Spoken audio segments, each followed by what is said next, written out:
Spoštovana kolegica predsednica, drage kolegice in kolegi, spoštovani gostje. Vesel sem, da sem med vami. To me umirja in navdaja z občutkom ponosa. V bližnji Izoli poteka filmski festival Kino Otok.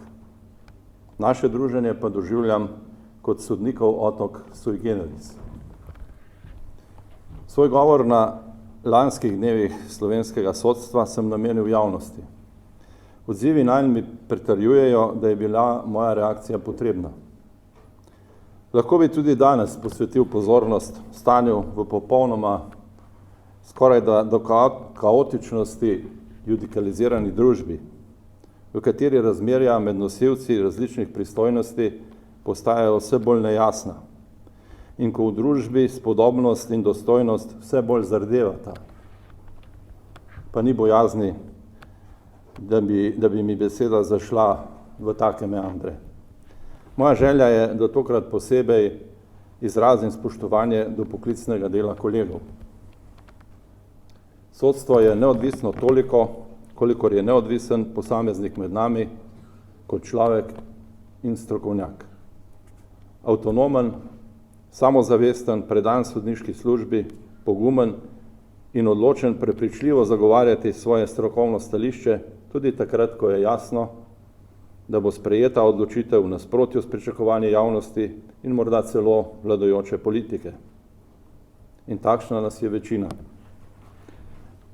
Ne oziraje se na lastno izpostavljenost, grožnje, neprimerne medijske odzive politikov in sodnih strank, da o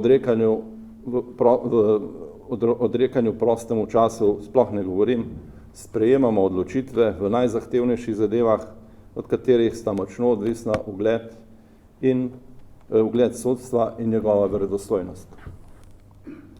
In tudi zato, moje kolegice in kolegi, se je sodstvo znebilo bremena neobvladljivega števila nerešenih zadev. Sedanje stanje je v primerjavi s tistim pred leti bistveno boljše. Naše ambicije so visoke.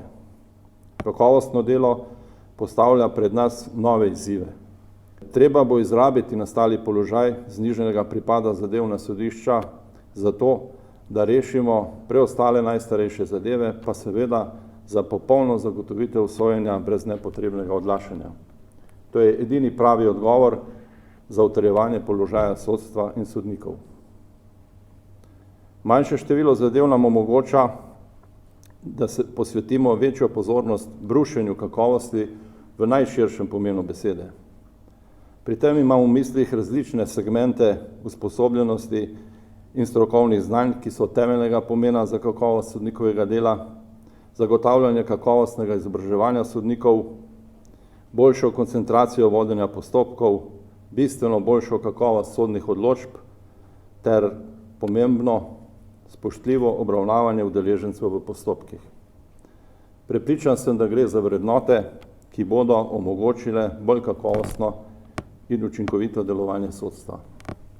Spoštovani, srčika sodnega sistema je torej sodnik kot nosilec sodne oblasti. Biti sodnik je ne le breme, temveč tudi velik privilegij za vsakogar, ki se je z razumom in srcem odločil za sodniški poklic. Sodnik naj se vselej vede preudarno, pošteno in spoštljivo. Dvigne naj se nad breme nepomembnih malenkosti. Mrzle sape ustrahovanja nam tako ne bodo prišle do živega. Sirenski zvoki ali glasovi, če hočete, s pozivi k notranji diferenciaciji, bodo tako naleteli na gluha ušesa.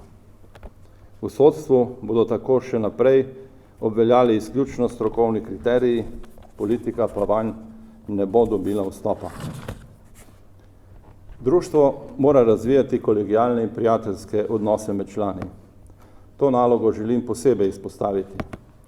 Kolegialnost in strokovni dialog sta najboljše zagotovilo za dobro delo in dobro počutje, pa tudi zdravilo proti nezadovoljstvu in malodušju, ki ga je mogoče tu in tam zaslutiti tudi na sodnih hodnikih. Drage kolegice in kolegi, prijeten sodniški dan vam želim. Hvala lepa.